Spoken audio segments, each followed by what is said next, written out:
Why would a woman everyone called just to shrink let an entire base humiliate her for days? Why did her background trigger a red Omega warning no one had ever seen before?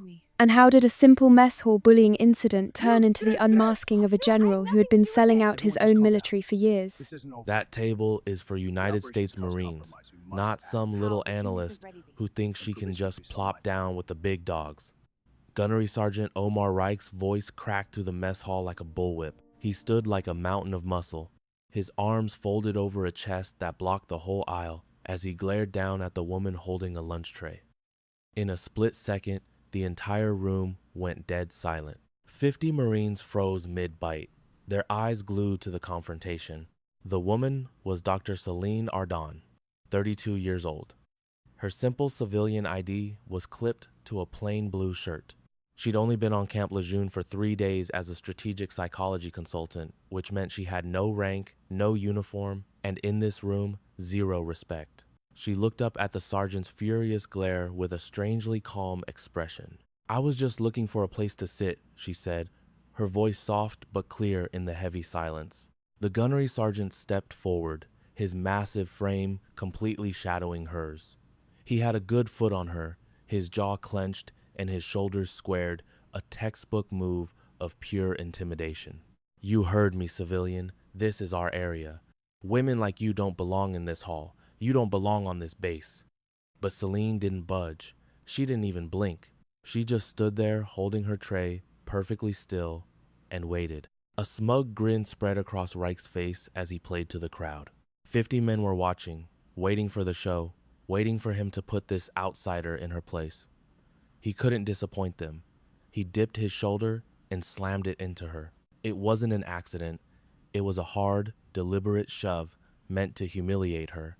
Celine staggered backward as her tray flew into the air, tumbling end over end. A glob of mashed potatoes hit the floor, splattering like a modern art painting. Her water glass shattered, sending 1,000 glittering shards across the tile. She went down hard, the rough concrete scraping her palms. For a moment, there was just stunned silence, and then the whole mess hall exploded into a tidal wave of laughter. Marines banged their fists on the tables, howling and cheering. Someone chucked a dinner roll that bounced off Celine's shoulder. An apple core landed beside her. "Go back to your office, pencil pusher," one of them shouted. "This is what you get for playing, soldier. Go analyze someone's mommy issues." Rake stood over her, a predator admiring his work. His chest swelled with pride as his men roared their approval. He had defended his turf and put the outsider in her place. Celine stayed on the floor for exactly 3 seconds. Then she began to get up.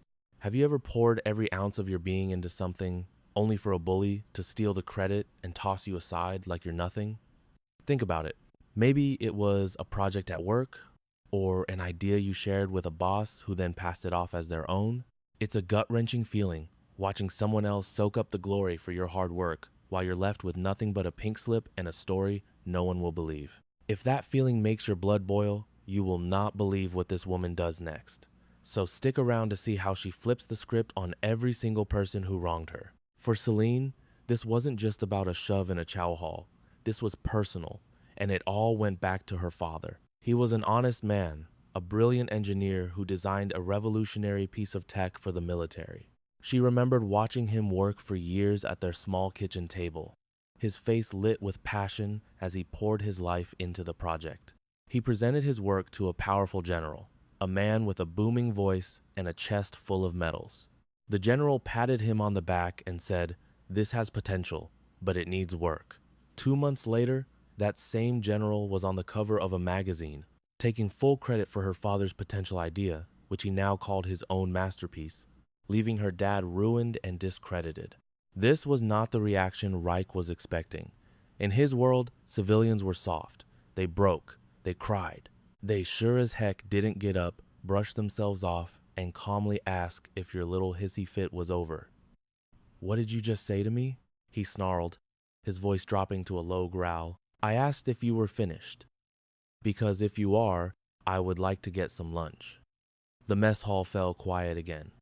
But this was a new kind of silence. It was tight, buzzing with an energy no one could place. Trying to seize control again, Reich let out a loud, forced laugh. Get a load of this one. The doc thinks she's tough.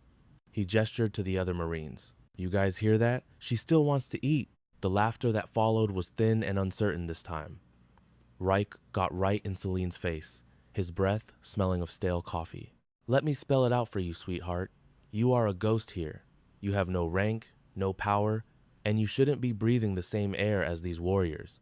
The only reason you're even here is because some desk jockey in DC thinks we need our feelings checked. He stabbed a thick finger toward the exit.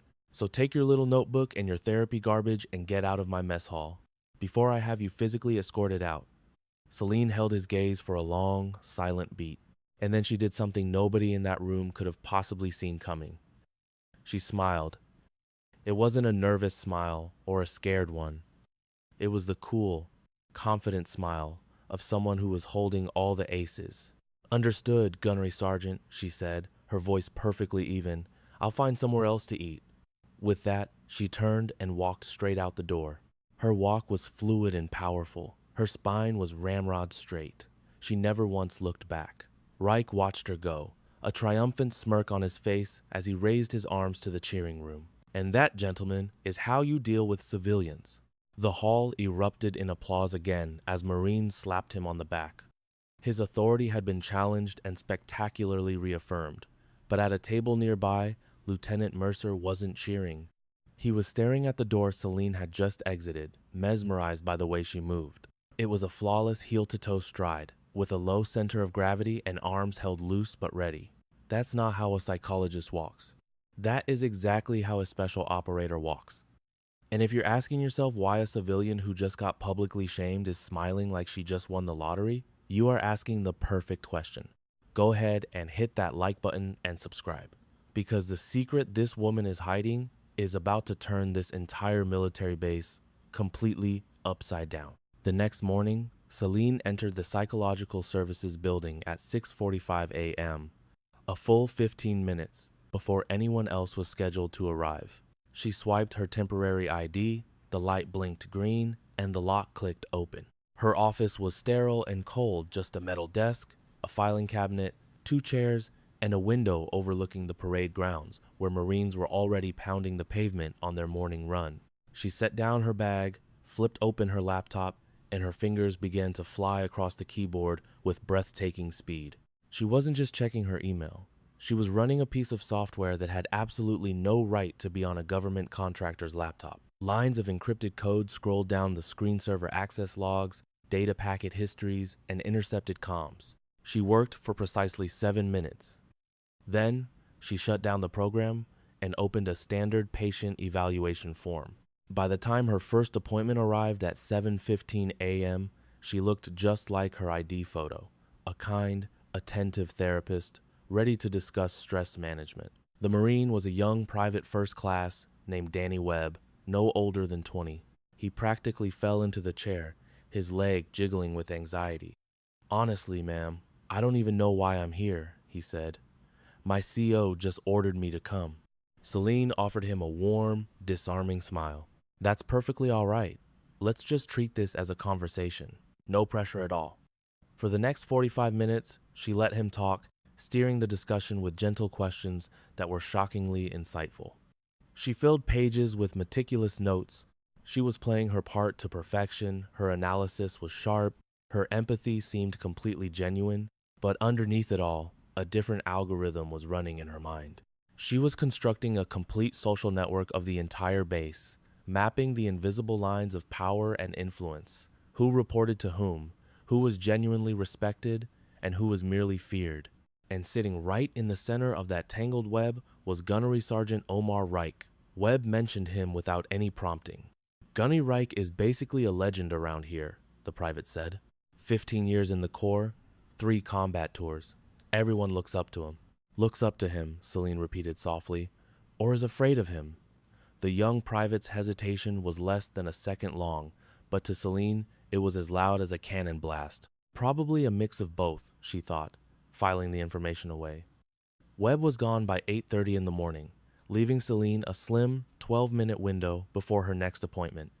She used every precious second, digging into the personnel files she had access to.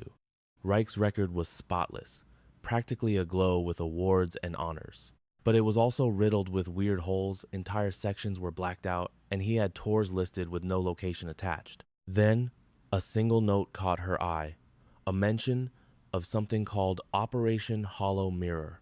The file gave zero context, just a date from 7 years ago. Celine's eyes narrowed, her professional calm hardening into something like ice. Her knuckles turned white as she gripped the mouse. A sharp knock on her door broke the spell. She took a deep, steadying breath, and the warm, friendly therapist mask slid perfectly back into place. You know that nightmare where you walk into a packed room and all sound just dies? That was Celine's reality. The second she stepped into the base cafeteria, the hum of 100 conversations flatlined. Every single person turned to stare. If you've ever been the new person somewhere, you know that awful, gut-wrenching feeling. But what this little welcoming committee was about to learn was that they had just started a war with the absolute last person they should have. And you are definitely going to want to stick around to see how she turns the tables on them. Completely ignoring the hateful glares, she grabbed a tray and got in line. She spotted an empty table and started walking towards it, but before she was halfway there, a group of soldiers shot to their feet, blocking her path. "Oh, sorry," one of them smirked, not sounding sorry at all. "This table's taken." Without a word, Celine pivoted toward the next empty spot. Another group stood up. This one too. And the next. "Yeah, we're saving this one." In less than 60 seconds, she was stranded in the middle of a crowded room, holding a tray of food that was getting colder by the minute, with nowhere to sit. The message was crystal clear. You don't belong here. Across the room, Gunnery Sergeant Reich just watched, leaning back in his chair with his arms crossed and a smug grin plastered on his face. He didn't have to lift a finger. He just let his little army do his dirty work. Celine's eyes slowly scanned the room, meeting the hostile gazes of at least 50 people. Then she did something none of them expected. She calmly walked over to a narrow, empty windowsill, set her tray down, and began to eat her lunch while standing. She wasn't mad. She wasn't humiliated. She just ate her meal with a cool indifference, as if this had been her plan all along. From a nearby table, a young lieutenant named Mercer watched the whole thing go down, and while he didn't join the bullies, he didn't do a single thing to stop them either. He had to give her credit. He was impressed. She finished every bite, returned her tray, and walked out of that cafeteria without giving Reich so much as a sideways glance. And that final, silent rejection seemed to infuriate the sergeant more than any shouting match ever could. For the next 3 days, they gave her the full freeze-out. When Celine entered a room, everyone would get up and leave. If she asked a direct question, she got a one-word answer, if she was lucky. Every file she tried to access was mysteriously misplaced, delayed, or routed to the wrong office. But she was logging every single incident, every snub, every bureaucratic roadblock, every petty power move. She filled a notebook with what looked like gibberish, but it was her own unbreakable personal code, a detailed record of their entire campaign against her. On the 4th day, they went after her career. She arrived at her office building to find her security badge was dead. "Weird, the system must be acting up," the guard at the entrance said, his voice dripping with phony sympathy. "You'll have to go to admin and get a new one." "Any idea how long that might take?" she asked, her tone perfectly even. He just shrugged. "Could be a few hours, could be a couple of days. Depends on how backed up they are."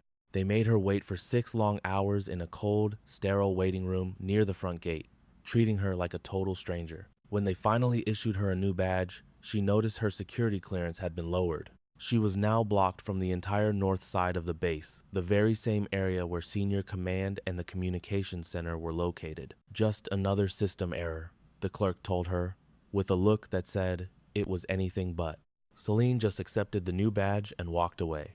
That night, inside her private quarters, she booted up a highly encrypted laptop. For the next 3 hours, she quietly mapped out the base's entire digital network, tracing every one of Reich's connections back to the administrative offices. She found a faint trail of digital footprints, a hidden web of favors and backroom deals that led her directly to the individual who had sabotaged her clearance.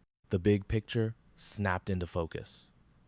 Reich had allies planted in nearly every department. He'd spent 15 years carefully building his own little kingdom. A quiet word from him could make someone's career disappear. This man wasn't just a bully, he was the puppet master of the whole base. And for a reason she didn't yet understand, he wanted her out. Then came day 6, the setup. Celine was concentrating on her work when 2 military police officers appeared at her office door. "Dr. Arden, we're going to need you to come with us. Can I ask what this is about?" "A report was filed," one of them said, his voice flat and empty. "Contraband was discovered in your quarters. She didn't fight them, she didn't even raise her voice. She just saved her work, powered down her computer, and walked out with them. Her room was completely trashed. The mattress was flipped, her clothes were thrown from the drawers, and her personal belongings were scattered across her desk. And sitting right in the middle of the mess, where no one could miss it, was a small plastic bag containing 3 pills. This is a regulated substance," the officer declared. "Do you have an explanation for this?" Celine just looked at the little bag, her expression a perfect blank slate. "Those are not mine. Ma'am, they were found in your room." "I understand that," she said, her voice unbelievably calm. "But they are not mine." The 2 MPs exchanged a quick glance. They were obviously prepared for tears or angry denials. What they got instead was this weird, unshakable calm. It was almost spooky. "You'll need to come to the station for questioning." "Of course." She then sat for 4 hours in a brightly lit, sterile room while they hammered her with the same questions again and again, trying to poke a hole in her story. But she never changed a single detail. Her composure was flawless. Eventually, a new person entered the room, an intelligence officer with sharp, analytical eyes that seemed to look right through people. "Major Isaac Vaughn," he said, introducing himself as he took the seat across from her. He was quiet for a full minute, just watching her. "Dr. Arden, your service history is fascinating." "Is it?" she replied. "Most of the civilian specialists we hire have resumes that could cure insomnia. You know, college, a couple of jobs, the usual. Yours, however, has more redacted sections than a top-secret CIA report. My previous work was of a highly sensitive nature," she said, not blinking. "I'm under several non-disclosure agreements." "Yes, that's the official story," he said, leaning in. "But when my team tried to dig into your background, we didn't just run into classified walls. We ran into digital firewalls that no civilian psychological consultant should ever have." Celine met his gaze. "I'm not in a position to comment on your team's verification methods, Major." "No, I suppose you're not," he said, pushing back from the table. He started to walk out, then stopped at the door. "The contraband charges are being dismissed. It seems whoever planted the evidence wasn't very clever. I appreciate you resolving the matter. I wouldn't thank me just yet," he warned, his eyes narrowing, "because I still have a whole lot of questions about who you really are. And I am the kind of person who always finds his answers." And with that, he left. Celine sat alone for another 10 minutes, her mind racing, completely redesigning her strategy. Vaughn was an unknown variable, a piece on the board she hadn't planned for. But then again, every new problem is just an opportunity in a different package. The news that the fake charges against her had been dropped spread through the base like wildfire. Reich was beyond furious. "How?" he bellowed at his cronies, who were huddled in the motor pool. "That was a flawless setup. I had 3 guys ready to swear on a stack of Bibles they saw her with those pills. The witnesses, they, had a change of heart," one of his men muttered, suddenly finding the toes of his boots very interesting. "They said they weren't 100% positive about what they saw anymore." "That's impossible," Reich yelled. "Those were my guys. I picked them myself." "Yeah, well, it looks like somebody else picked them first," the man said, shuffling his feet. "Somebody with a little more juice around here than you." Reich's teeth ground together. For years, he'd run this base like it was his own private fiefdom. The thought that anyone else could have more clout, more power than him, it was unthinkable. "Find out who," he snarled, "and find me a new way to get her booted off this base." Finally, one of the soldiers got up the nerve to ask the question on everyone's mind. "Sergeant, what's the deal? Why are you so fixated on some civilian analyst? She's nobody. Reich whipped around, his eyes glowing like hot coals. Because, he hissed, his voice sinking into a low, menacing growl. After I tried to check her in the mess hall, she looked right at me. She wasn't scared. She looked at me like I was something she'd just scrape off the bottom of her shoe. He poked a rigid finger into the soldier's chest. Nobody, and I mean nobody, ever looks at me that way. Especially not some desk jockey who doesn't even belong here. The soldier swallowed hard. Understood, Sergeant. Good, Reich spat. Now get out of my sight and turn up the heat. I want her gone by Friday. Permanently. On day 7, they made a move on her job. All of a sudden, every single psychological evaluation Celine had filed was rejected. An entire week of meticulous work came bouncing back to her desk, every folder stamped with a huge red warning. Insufficient documentation. I followed standard operating procedure on every one of these, she explained to the administrative officer, her voice unnervingly calm. We got new directives, the officer muttered, refusing to meet her gaze. Your reports no longer meet the updated standard. And what, precisely, is this new standard? The officer just gave a weak shrug. That's classified. You're just going to have to redo them. A full week of careful, detailed work erased by a simple rubber stamp. Celine just quietly gathered the stack of rejected files, her face a complete mask, and walked back to her office to start over. But another nasty little surprise was waiting for her. When she tried to log into her computer, she was completely locked out of the psychological evaluation database. She couldn't access a single patient record, let alone rewrite her reports. Leaning back in her chair, she stared out the window at the soldiers running drills. They were slowly building a cage around her, taking away her ability to do her job piece by piece. The message was loud and clear. Get out, or we'll force you out. What would you do in her shoes? Let me know in the comments. Because her next move is something no one could have possibly predicted. Just then, a sharp knock on her office door cut through the silence. Lieutenant Mercer was hovering in the doorway, looking pale as a sheet. Dr. Ardon, can I have a second? Of course, Lieutenant. Please, come on in, she said with a disarming smile. He stepped inside, shut the door behind him, and dropped his voice to a low, secretive whisper.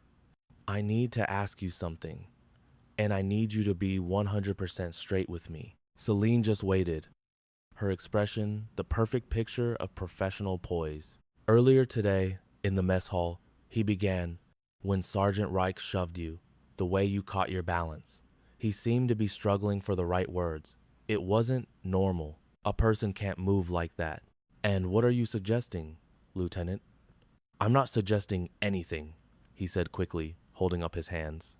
I'm asking, who are you, really? For a long, tense beat, Celine just studied him, this sharp young officer who noticed too much and was starting to ask dangerous questions. I'm exactly who my file says I am, Lieutenant, a civilian psychological consultant. Right, your file, Mercer said, pulling out his phone. I was running a deeper background check. It's just routine for civilian contractors. You want to see what I found? He showed her the screen. A single terrifying warning was splashed across it in bold red text. Access denied.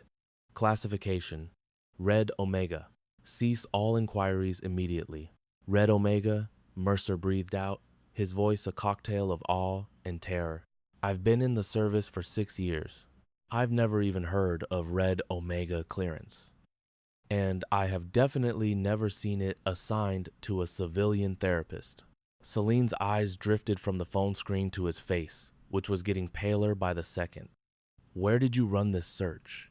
From a secure terminal on this base? Yes, of course. I'm cleared for it. Well, she said, her voice turning surprisingly soft, I'm sorry to say you now have a permanent black mark on your service record for trying to access information that is wildly above your pay grade. All the blood drained from Mercer's face. What are you talking about? That warning wasn't about me, Lieutenant. It was for you. It means that whoever is in charge of Red Omega assets now has your name, and they know you've been poking your nose into things that don't concern you. The young officer looked like he might throw up. That thought had obviously never occurred to him. Celine stood and walked over to the window, turning her back on him for a moment. Lieutenant Mercer, you strike me as a good man. You're observant, you think for yourself, and you're not afraid to point out when things don't make sense. She turned back to face him. Those are admirable qualities. Don't let them destroy your career before it's even begun. But you need to listen to me very closely. I am not your enemy. I am not here to cause problems for this base or for a single person on it. I am simply a woman trying to do her job. And for the time being, that job requires me to be nothing more than what you see right now. Do you understand? Mercer just stared, his mind racing to put the pieces together. He couldn't grasp the whole picture, but he could sense the shape of a secret so massive it made a petty tyrant like Sergeant Reich seem like a total joke. Rake, he muttered, the name tasting like ash in his mouth. This has nothing to do with him, does it? You're here for something else. Celine's calm expression never wavered, but for a fraction of a second, a flicker of ancient, frightening power ignited in her eyes. Goodbye, Lieutenant, she said, her tone leaving no room for argument.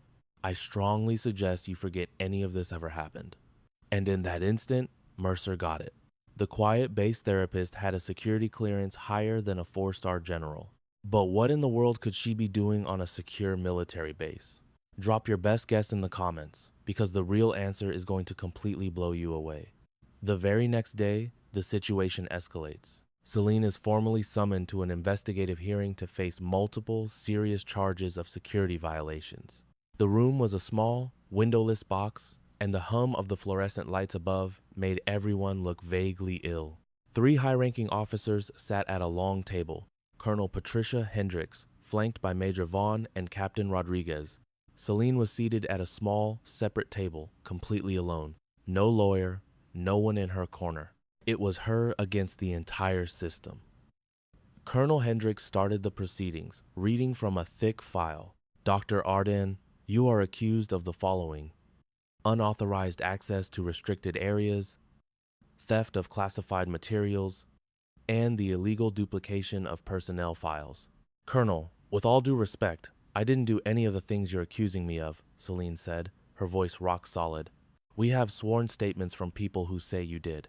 Then your witnesses are either lying or they're mistaken. Colonel Hendricks looked up, her gaze frosty. That's a bold claim, Doctor. Accusing me of spying on your base with zero physical proof is also pretty bold, Colonel. Major Vaughn leaned toward his microphone. The system logs show your keycard was used to try and get into the North Wing Communications Hub on 3 different nights last week. Attempted to get in, Celine corrected him, her voice smooth as glass. And if you check the full report, you'll see my card was denied access every single time, so you found another way inside. If I had, Celine replied, her composure unshakable, you'd have proof. You'd have security footage, biometric data, something real. But you have nothing, because I did nothing. The 3 officers exchanged a quick glance. She was 100% correct. They had a mountain of hearsay, but not a single speck of actual evidence. Colonel Hendricks snapped the file shut. Dr. Arden, let me be blunt with you. Someone on this installation wants you gone. I figured that out a while ago, Celine said coolly. The real question is why? Is it something personal, or is it about my work? In my line of work, Colonel, those 2 things are almost always intertwined. A small flicker, maybe respect, showed in the Colonel's eyes. This hearing is paused until we can dig deeper. You are confined to your quarters and your office. All your base credentials have been suspended. Do you understand? Perfectly, Celine answered. You're dismissed. As Celine stood and headed for the door, Major Vaughn's voice cut through the air. Dr. Arden. She stopped and turned to face him. His eyes were sharp, trying to pierce right through her. I ran a background check on you. I used every database I could access, military, federal, intel, even Interpol. He let the silence hang in the air for a moment. According to every official file on this planet, you don't exist. You're a ghost. A complete fiction with some very impressive fake documents. Celine met his stare without flinching, her expression a perfect blank canvas. Maybe you weren't looking in the right databases, Major. Or maybe, he retorted, The right databases are well above my security clearance. She offered no reply, simply turning and exiting the room. The three officers sat in a thick, stunned quiet before Colonel Hendricks finally spoke. Thoughts? Vaughn just shook his head, a look of profound unease settling on his face. I've spent 12 years in military intelligence. I'm good at reading people, but when I look at her, I see nothing. And frankly, that scares the hell out of me. So, what's the plan? Do we lean on her harder? The captain asked. No, the colonel said, her voice final. I think we step back. We watch, and we proceed with extreme caution. Because whatever's happening here, I'm absolutely sure she is on this base for a damn good reason.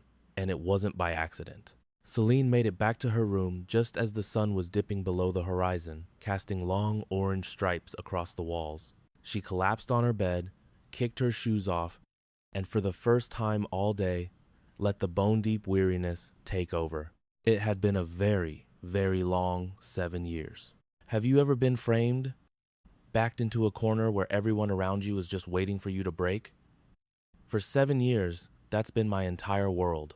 7 years since my team was led straight into a slaughter.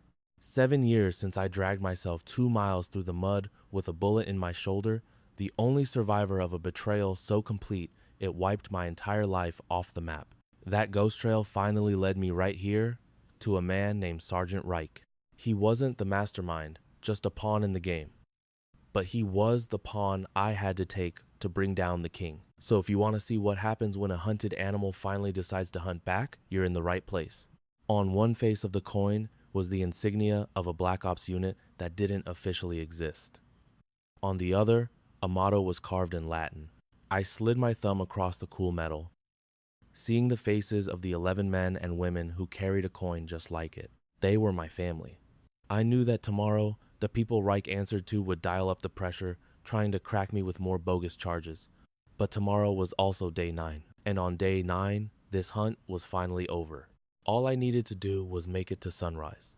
The next morning, 2 MPs escorted me to the mess hall for my own safety, they said. But I knew the truth.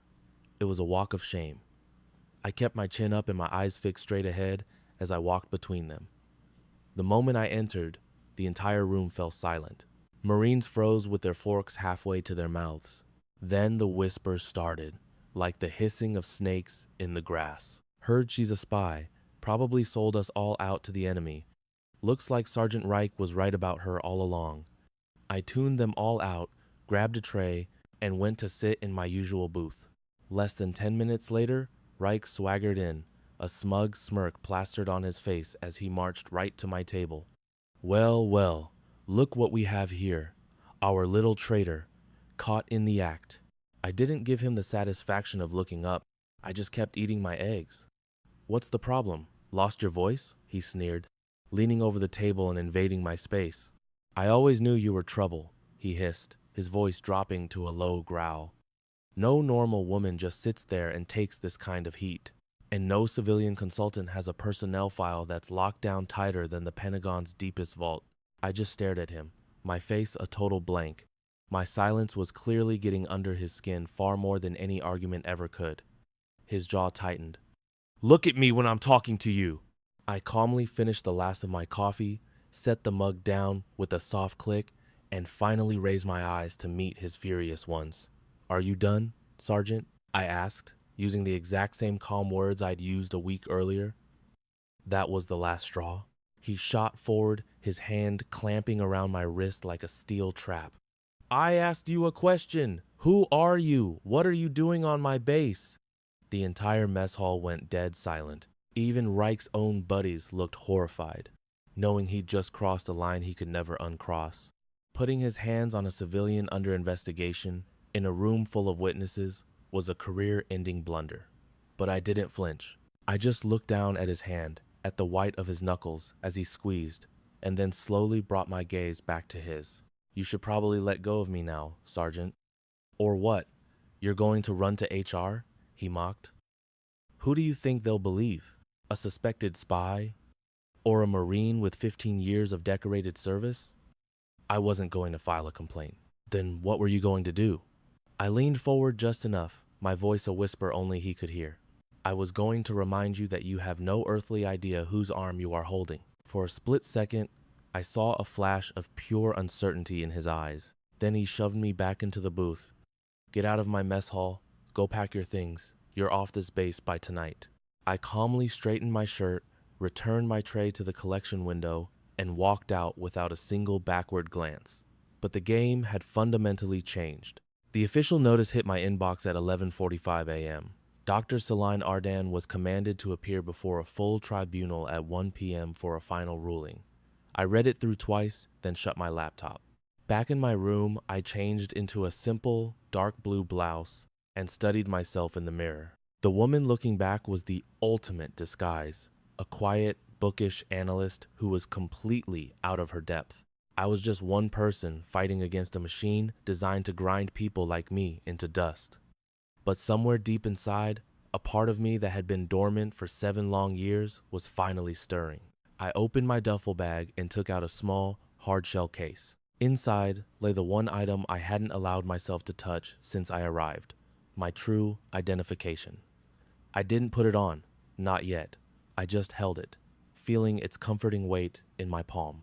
At 12:45 p.m., I walked to the tribunal building. The MPs escorting me this time felt less like guards and more like an honor escort.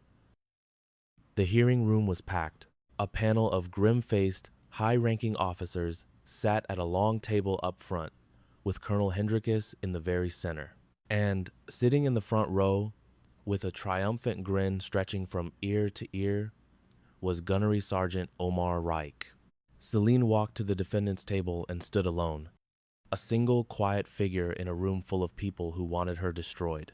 The sharp crack of Colonel Hendricks's gavel cut through the silence. Dr. Celine Ardan, you stand accused of severe security violations, unauthorized access to classified areas, and conduct unbecoming a civilian contractor for the United States military. How do you plead? Celine's spine went rigid. Not guilty, Colonel. Your plea is noted. The prosecution may begin. Major Vaughn stood, his uniform immaculate. For the next 30 minutes, he wove a masterful story of betrayal, producing signed statements, fabricated security logs, and a mountain of fake evidence that laid out every one of her supposed crimes. It was the perfect lie, professional, believable, and crafted to obliterate her life. When the prosecutor wrapped it up, Colonel Hendricks locked eyes with me. The defendant may now speak. I stood up, slowly, letting my gaze drift over the panel of officers, deliberately skipping past Major Vaughn to land hard on Gunnery Sergeant Reich. Before I start, Colonel, I have a question about procedure. Go on.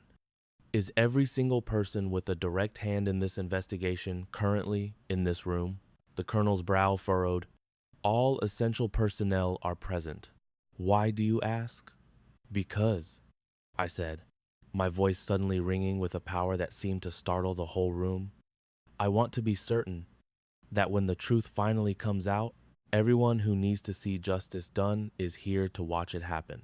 A wave of nervous chatter rolled through the gallery. Reich's self-satisfied smirk began to melt. My hand went to the top button of my uniform. I've been labeled a traitor, a security threat, and an enemy of the military. I popped the first button, then the second. You've charged me with being in places I wasn't supposed to be, and with knowing things I wasn't supposed to know. And you know what? On that last one, you were 100% correct, I said, my voice slicing through the thick tension. I am not the person you think I am. I shoved up my sleeve, revealing the stark black ink tattooed on my forearm. It wasn't just a random design, it was the official insignia of the Joint Special Reconnaissance Group, a ghost unit so classified its existence was a fairy tale to nearly everyone present. And right under it, my identifier, SG-12. The blood drained from Reich's face, leaving it a sickly, pale gray. Vaughn's jaw hung open. Colonel Hendricks jolted to her feet as, perfectly on cue, the huge chamber doors swung inward and 4 officers marched inside. But they weren't just any officers. These were 4-star generals, their shoulders heavy, with rank the absolute highest commanders in the entire operational theater. General Wesley Throne, General Evelyn Cross, General Harrison Renford, and General Andrew Yates. They strode down the main aisle as the entire courtroom scrambled to attention, salutes snapping crisply. But when the four generals got to the front, they did something no one could have possibly seen coming. In flawless, synchronized movement, they pivoted to face me and saluted. The room became so quiet you could hear a pin drop. I returned their salute with sharp, ingrained precision. "At ease, generals," I said, my voice completely unshaken. "I was just sorting out a little misunderstanding here."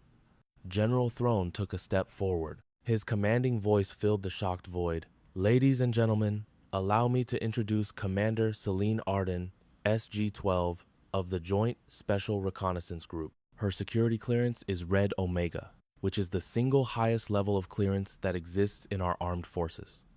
He let the weight of that statement settle. To put it plainly, every single person in this room, including me, is subordinate to her.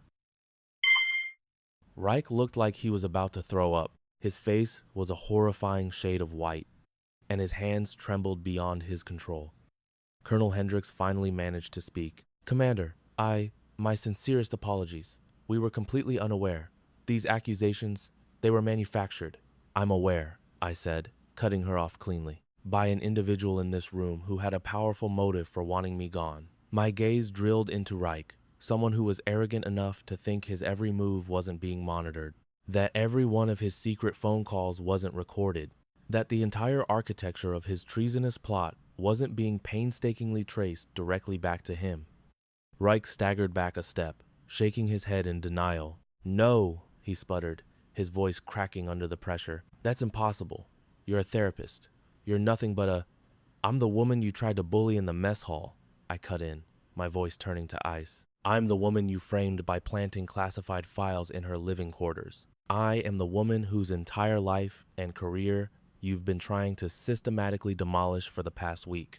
I closed the distance between us until we were only inches apart.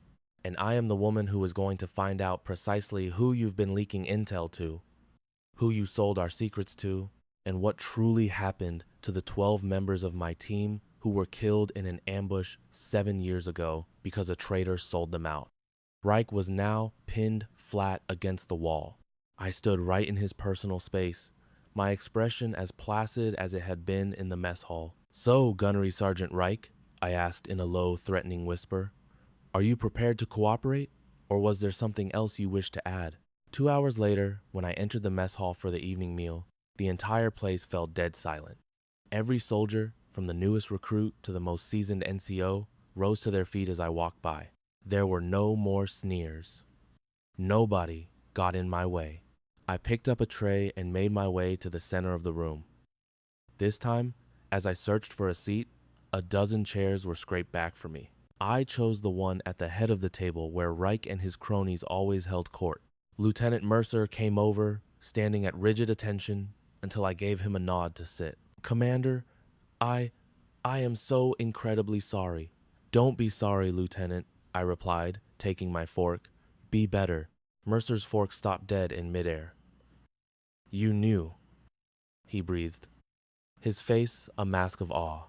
"This entire time, you knew what was going to happen. You let him walk straight into his own snare." "I had no choice," I said simply. "You can't hunt a monster by chasing its shadow.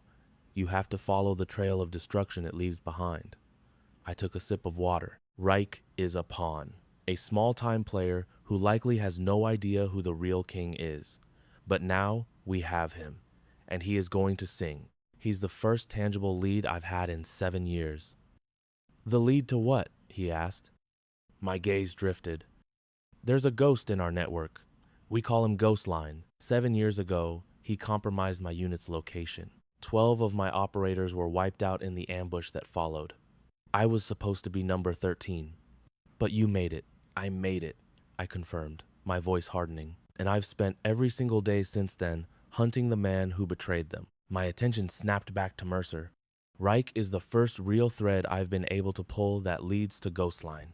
I don't know what the connection is yet, but I assure you, I am going to rip it out of him."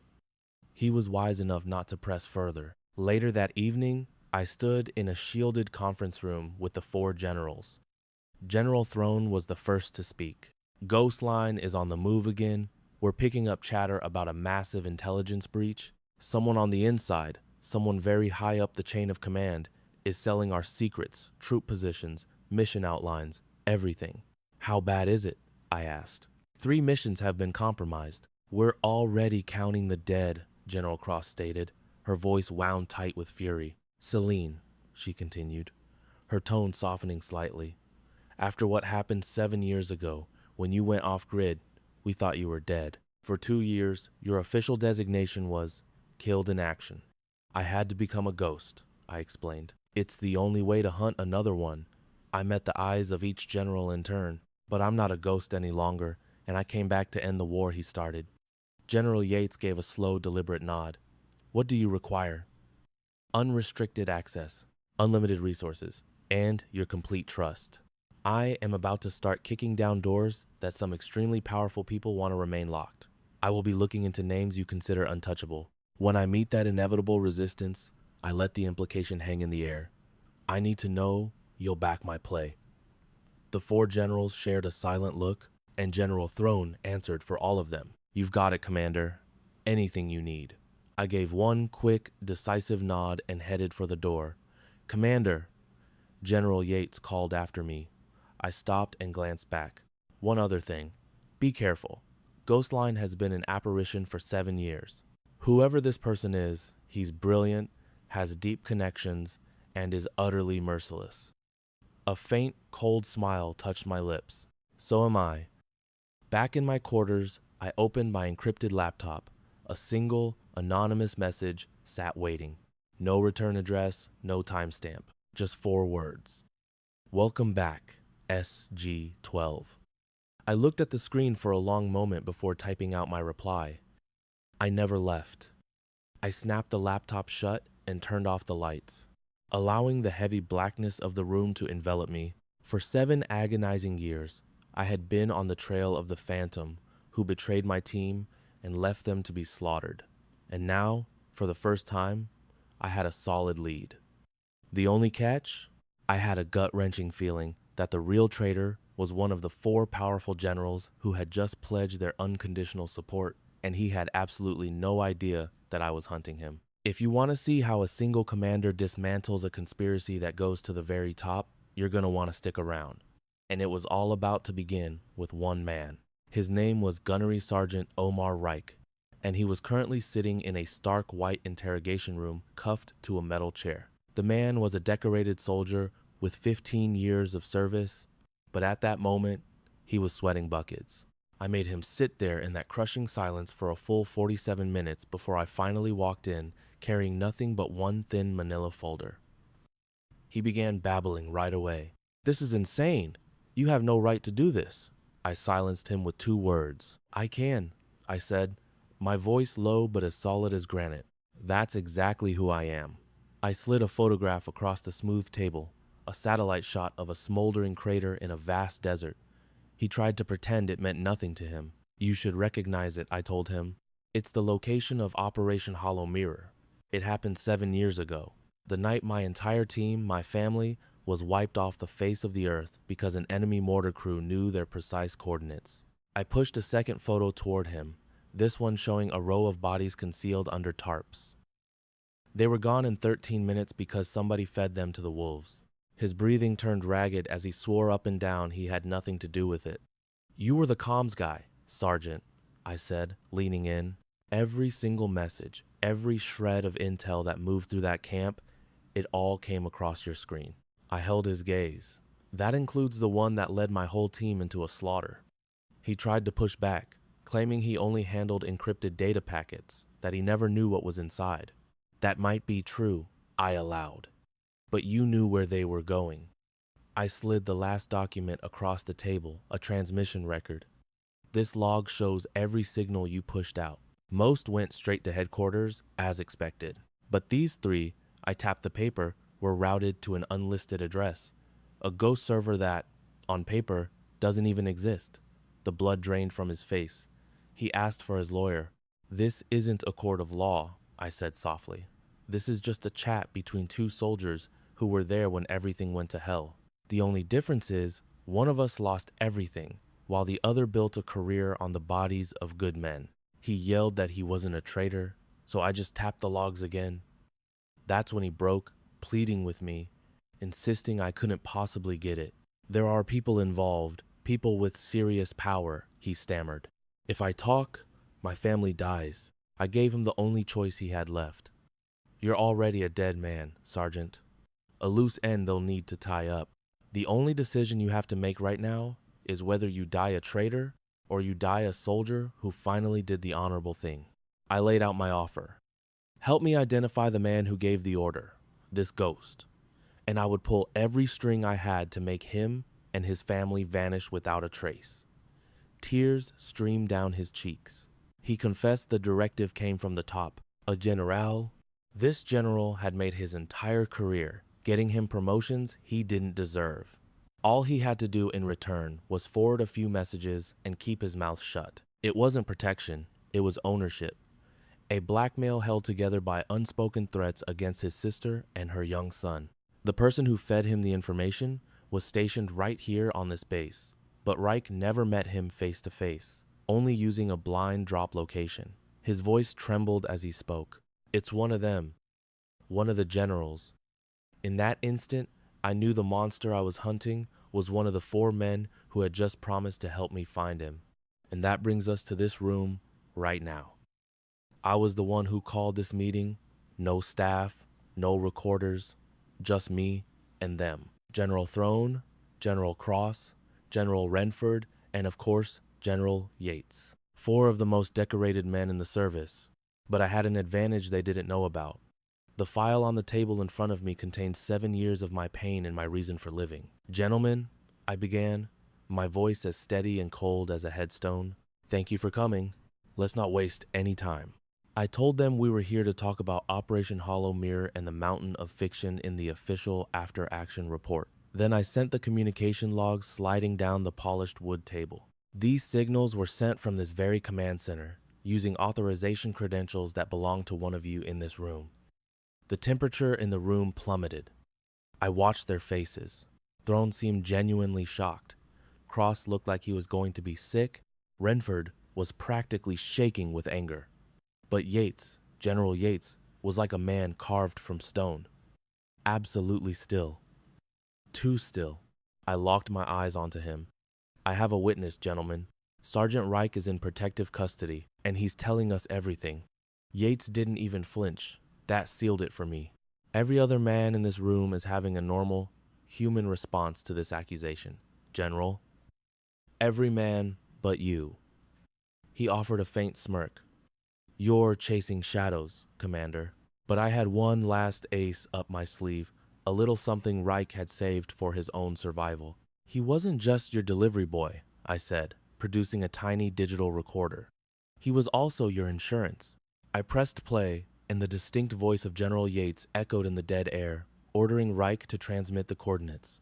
The hunt was done. For 7 years, I had clawed my way toward justice. In the end, it wasn't a weapon that brought him down, but the simple, crushing weight of the truth. On paper, his service record was perfect. A 30-year career that made him sound like a national hero. General Yates, you were the lead intelligence officer for Operation Hollow Mirror. You had the exact coordinates of my team.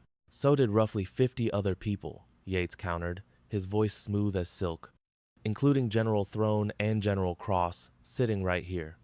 But you're the one who designed the very comm system we used, and you personally transferred Sergeant Reich into my unit.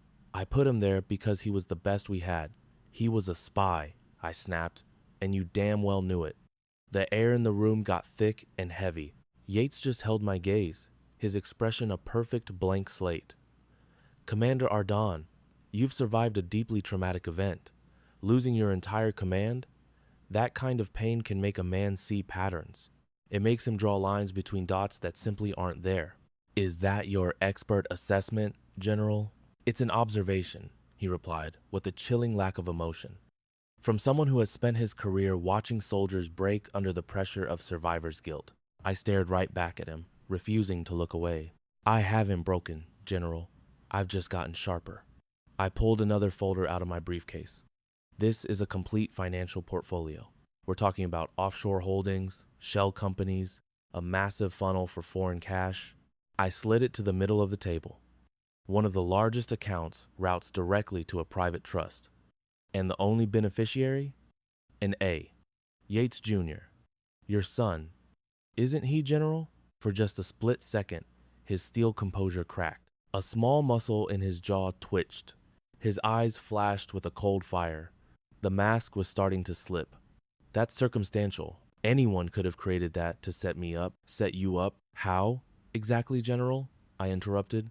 By secretly establishing a trust fund for your son and then filling it with millions of dollars you got from selling out your own country? I slowly shook my head, my voice dropping to a low, dangerous growl. You're the traitor we've been after all this time. Your code name is Ghostline. You've been selling this country's secrets for over a decade. And 7 years ago, you sold my team's location to the butchers who slaughtered every last one of them. Yates's eyes darted between the other generals and the door, a man instantly weighing his options. You are resourceful, he finally conceded. His voice completely changed. The calm officer was gone, replaced by someone made of pure, cold ambition. Just as resourceful as your father was, maybe even more so. My blood ran cold. My father? Oh, yes. He began asking the wrong kinds of questions, too. About 20 years ago, he was getting a little too close to the truth for our comfort. Yates offered a smile that had no warmth in it whatsoever. Such a shame about that auto accident. So terrible. And so convenient. The room seemed to tilt sideways. His words felt like a punch to the gut. My dad died when I was 12. His car went over a cliff into a canyon. The official report said it was a tragic accident, that no one else was involved. It was a lie. All of it was a lie. You killed him. Does it really matter at this point? Yates said, rising slowly from his chair. The real issue is that you've made the same mistake he did. You walked in here by yourself, thinking a pile of documents could actually bring me down. He reached into his coat. It's never that easy. His hand emerged with a small black remote. This entire conference room is wired. Just a little insurance policy I put in place for a day just like this one. His thumb hovered over the red button. In about 30 seconds, this room will cease to exist in what the media will report as a tragic gas line explosion. 4 heroic generals and 1 overeager commander who got in too deep, all gone in a horrible accident. General Throne shot to his feet. Andrew, for the love of God, stop this. It's already over, Yates sneered, inching toward the exit. The organization I work for is everywhere. Removing me from the board doesn't change the game. It will only make them angrier. My brain was on fire, running through every possible outcome. I had maybe 3 seconds to act. General Cross, I ordered, my voice low and urgent. The air duct cover directly behind you. Kick it in. Now, Cross didn't hesitate. He spun and drove his heel into the metal grating, knocking it free. In that same instant, I made my move. I grabbed the heavy file from the table and launched it like a frisbee, aiming straight for Yates's head. It wasn't about hurting him, just making him flinch. His thumb smashed down on the button. A soft click echoed in the silent room. Nothing. He stared at the worthless device in his hand, his eyes wide with disbelief, and jabbed the button again. Click. Still nothing. A grim smile spread across my face. I found your little party favors last night, I informed him, my voice flat. I had them disarmed before you even had your morning coffee. Call it my own insurance policy. Pure, unfiltered rage twisted Yates's face into a grotesque sneer. He let the useless remote drop to the carpet as his hand went for the pistol on his hip. But I was already in motion. I closed the 10-foot gap in 2 strides, my hand clamping down on his wrist like a steel trap before the gun could clear the holster. With one brutal twist, I sent the weapon flying across the room. He threw a wild elbow at my head, but I was already under it, driving my shoulder into his stomach. We slammed into the far wall with a sickening crunch. He was bigger, but I was fueled by 7 years of raw, focused hatred. I swept his leg out from under him, and he went down hard. What would you do if you were the only one who saw the truth? They called her paranoid, a conspiracy theorist, for daring to claim a national hero was a traitor. Her career, her reputation, everything was on the line. But she was right, and if you've ever cheered for the underdog, you have to hear this story. 10 days ago, they had all stood by and watched as Sergeant Reich slammed her to the cafeteria floor. Today, she had him cornered in a briefing room, his face pale with fear. "This doesn't change a thing," he stammered. "You take him out, and 2 more will pop up to take his place." He was talking about his boss, General Yates. "You just picked a fight with something you can't even begin to understand." I stepped right up to him, my voice dangerously quiet. "Where is he now, Sergeant?" He hesitated. "Just tell me," I said, "and I'll make sure they know you cooperated. Your last chance." He swallowed hard and gave me the room number. Just as I turned to leave, General Throne burst in. "Commander, what's going on?" I looked him dead in the eye. "You're about to find out who your real friends are, General." I walked out, leaving them in a stunned silence. I found the conference room and paused outside, taking a deep breath. Inside, General Andrew Yates was holding a meeting, completely unaware that his entire world was about to come crashing down. I strode in, and every head turned. Before Yates could even register my presence, I was on him, yanking his arm up behind his back and slamming him down onto the conference table. "Andrew Yates," I said, my voice as solid as stone, "you're under arrest for high treason, espionage, and the murder of a federal officer. You have the right to remain silent." As if on cue, the doors flew open and a squad of military police stormed in, led by a shaky but determined Sergeant Reich. He hadn't run. He'd done the right thing. "Get this garbage out of here," I ordered, stepping back. As the MPs hauled Yates up and slapped cuffs on him, he started screaming. "This isn't over. Ghostline isn't just one person. It's a whole network. My help will be officially documented in your report," I told Reich later. "My voice all business. I'll push for them to go easy on you, but after that, it's out of my hands." He started to thank me, but I cut him off. "Don't. The real work is just beginning." The next 72 hours were a blur. The news that a celebrated general was a spy sent a massive shockwave through the military's top command. Investigators tore his life apart, uncovering a complete nightmare. 15 years of leaked intelligence, dozens of sabotage missions. The cost in lives was horrifying. At least 40 deaths were traced directly to his betrayal, including all 12 members of my old team. And, as I had always suspected, my own father. The investigation snowballed, dragging more traitors out of the shadows. A few tried to flee the country, but most were caught. A handful, like Sergeant Reich, saw which way the wind was blowing and decided to cooperate. Reich's testimony was a goldmine, exposing 3 more spy rings hidden deep within the command. He spilled everything: names, secret drop-off points, and code words. He was still facing a court-martial, but his full cooperation was going to change everything for him. By the 4th day, the real reforms began. A furious Colonel Riss started a massive, top-to-bottom rewrite of all security protocols, adding tougher background checks and an anonymous tip line so a cover-up like this could never happen again. At the same time, General Throne launched a full audit of every mission Yates had ever touched, hunting for more signs of his deceit. Meanwhile, General Cross was handpicking a new counterintelligence unit, a hunter-killer team with one mission: to dismantle the rest of Yates's network. The entire atmosphere on the base transformed overnight. The petty gossip was gone, replaced by a cold, shared sense of purpose. The realization that a predator had been walking among them for so long was a brutal wake-up call. On the 5th day, I walked into the base's main cafeteria for what I knew would be the last time. The moment I entered, the entire room fell dead silent. But this wasn't the hostile, isolating silence I'd grown used to. This was the sound of pure, undiluted respect. Every single soldier, from the newest private to the most seasoned officers, was on their feet. I walked to the center of the room, stopping on the exact spot where Sergeant Reich had tackled me just 10 days earlier. I looked out at the sea of faces, all now standing at attention for the woman they had dismissed as a nobody. "At ease," I said, my voice soft but carrying to every corner. As they sat, every eye remained locked on me. "Most of you had no idea who I was," I began. "You only saw the character I was playing, the out-of-place civilian therapist. That was by design.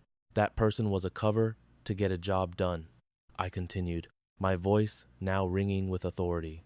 I had to get past your defenses, I had to buy time, and most importantly, I needed the traitors among you to get so arrogant that they'd make a mistake. My gaze swept over the crowd. Some of you made my time here a living hell. You were following the orders of a man you were trained to trust, and I don't blame you for that. Loyalty is a good thing, but blind loyalty, that's a disease. I paused, letting the words sink in. What happened here is proof that the biggest threats don't always come from a foreign enemy. Sometimes, the enemy is wearing our uniform, eating at our table. Your mission is to protect this country. My mission is to watch your back while you do it.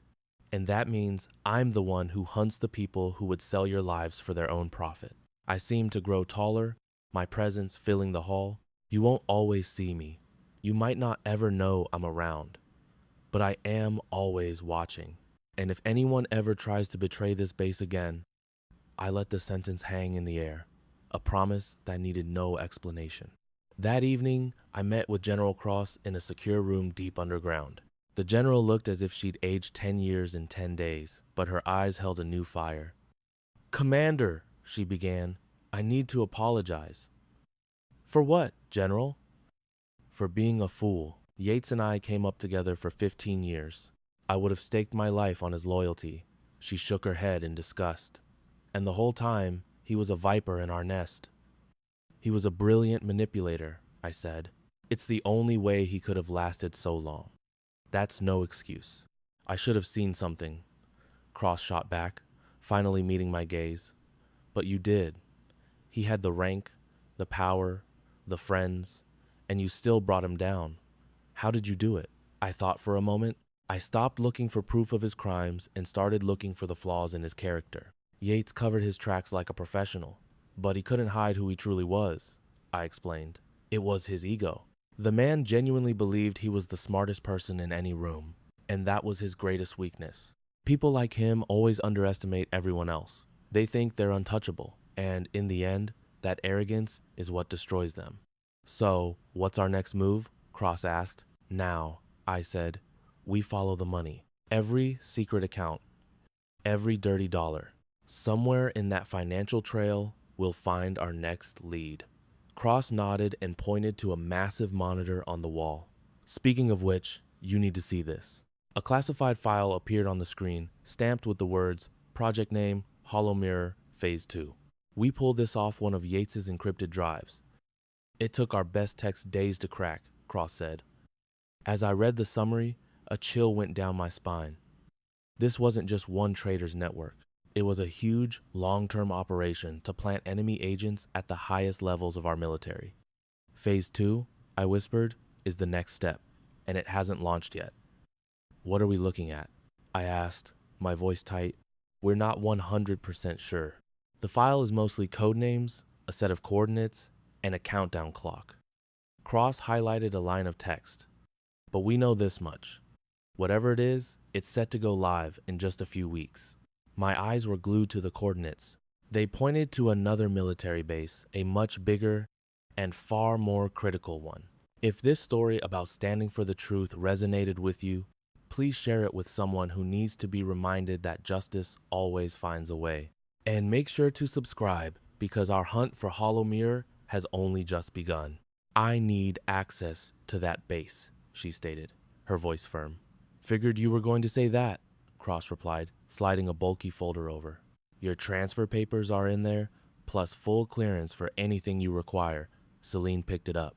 "General, what Yates said about my dad."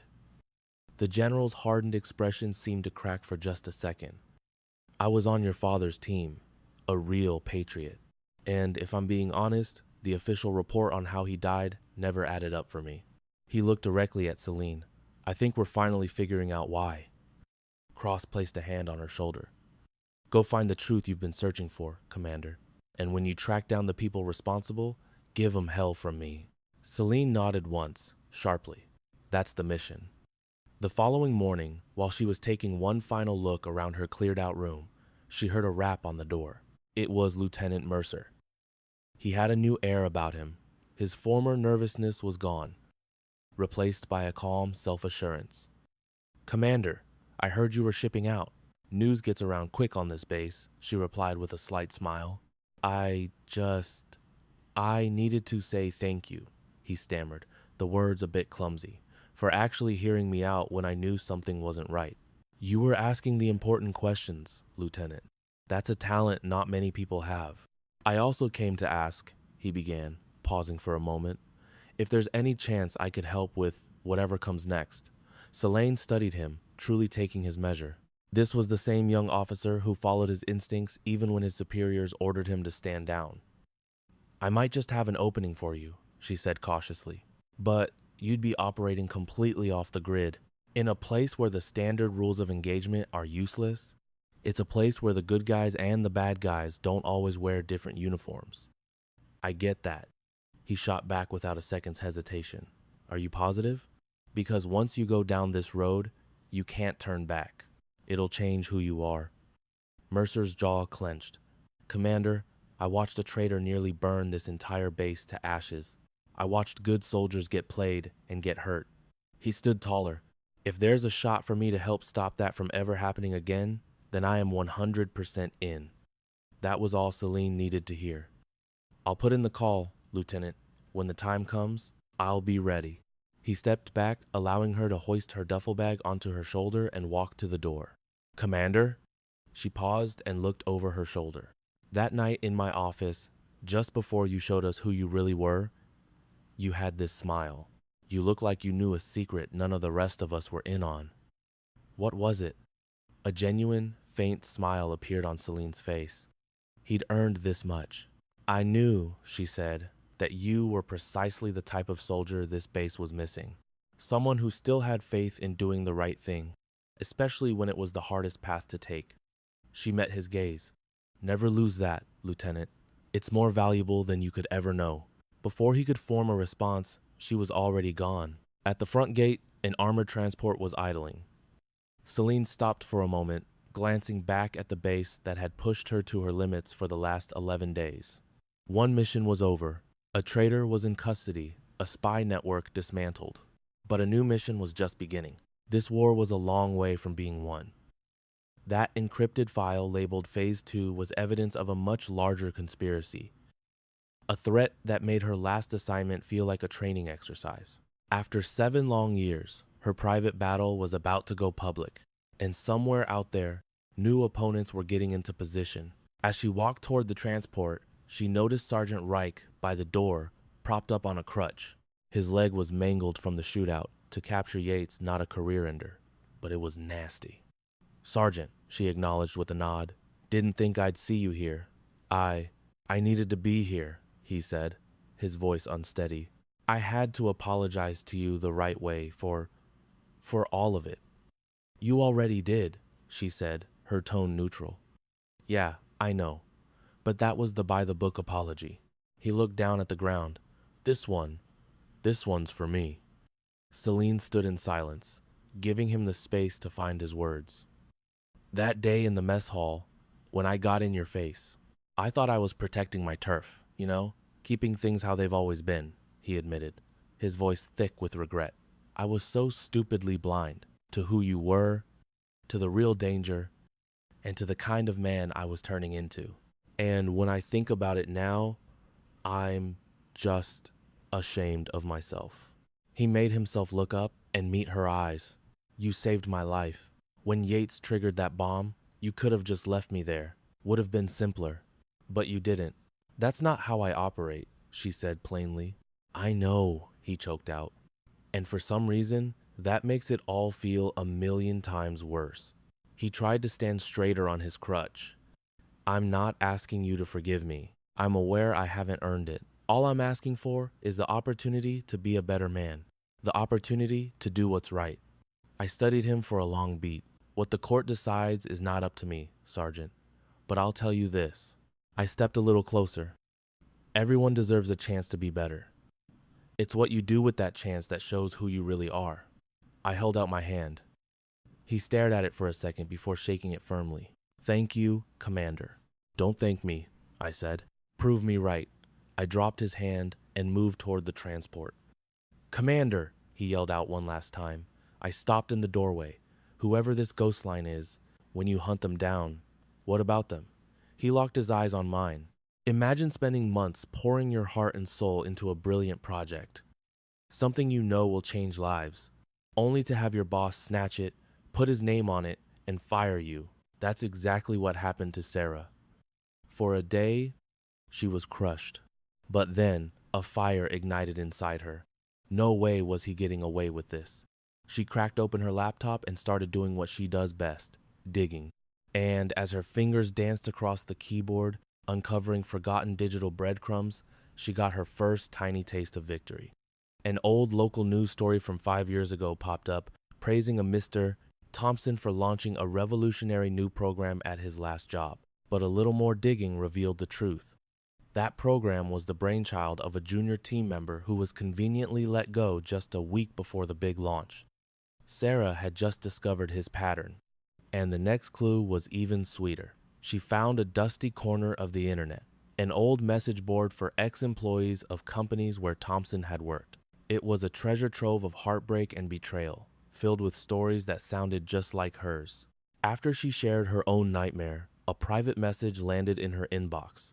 It was from a guy named Ben, a tech genius Thompson had canned years ago for not being a team player. Ben had been waiting for someone like Sarah. He wrote, "He didn't just steal my work. He tried to blacklist me.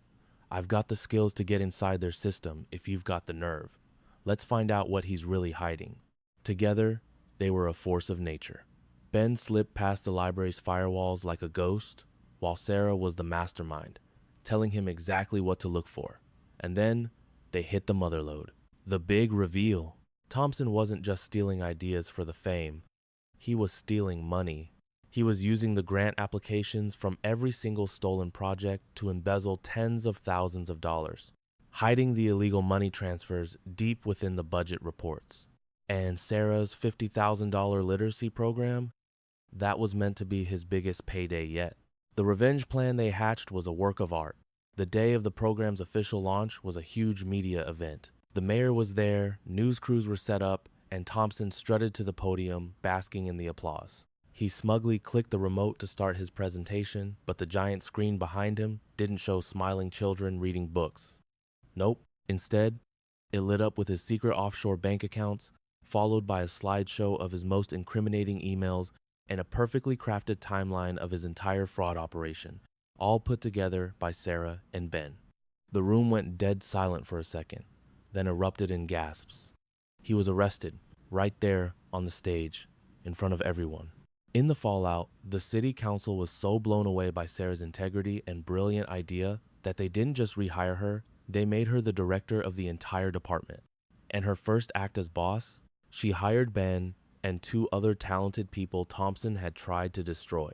So, what's the big takeaway from all this? It's pretty simple. Never, ever count out the quiet ones. A person's real strength isn't about how much noise they make, but about their passion and their courage to fight for what is right. Thanks for joining us for Sarah's amazing story of justice. Do us a favor and smash that subscribe button because you will not want to miss the incredible stories we've got coming up for you.